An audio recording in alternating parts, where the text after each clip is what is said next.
اللہ الرحمن الرحیم۔ السلام علیکم ورحمۃ اللہ۔ 6 کلاس ہم باب دوم کا سبق نمبر 5 پڑھ رہے ہیں، حج اور اس کی اہمیت، جس کو ہم نے 3 لیکچرز میں کمپلیٹ کیا ہے۔ اب ہم نے مشق حل کرنی ہے، جس میں ہمارے پاس پیج نمبر ہے 27 اور اس چیپٹر کا یہ لیکچر نمبر 4 ہے۔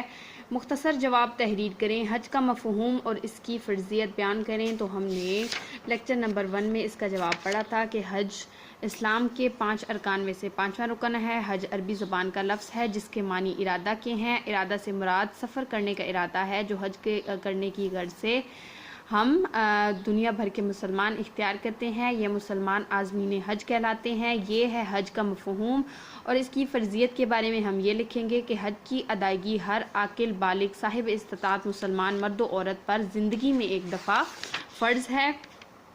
حج کی اہمیت اور فضیلت کے بارے میں تحریر کریں۔ تو ہم نے لیکچر نمبر 2 میں پڑھا تھا کہ حج مسلمانوں کا عظیم دینی اجتماع ہے۔ یہ ایک عالمگیر اور جامع عبادت ہے، اور اس کے بارے میں قرآن نے کیا کہا ہے کہ لوگوں پر خدا کا حق ہے کہ وہ جو اس گھر تک جانے کا مقدور رکھے وہ اس کا حج کرے۔ آپ پہلے اس کے یہ 2 جملے لکھیں گے، پھر اس کے بعد آپ یہ آیت کا ترجمہ لکھیں گے، اور پھر دین اسلام میں حج کو بہت زیادہ اہمیت حاصل ہے۔ حج ادا کرنے والوں کے لیے بہت زیادہ ثواب ہے۔ آپ اس کی اہمیت و فضیلت میں یہ لکھیں گے اس کا جواب۔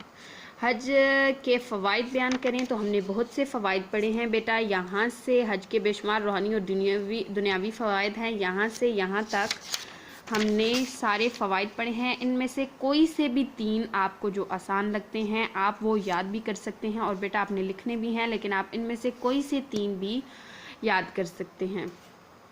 درست جواب پر صحیح کا نشان لگائیں۔ حج کے کیا معنی ہے؟ قصد یا ارادہ۔ حج ارکان اسلام کا کون سا رکن ہے؟ 5واں۔ حج انسان پر کتنی دفعہ زندگی میں فرض ہے؟ 1 بار۔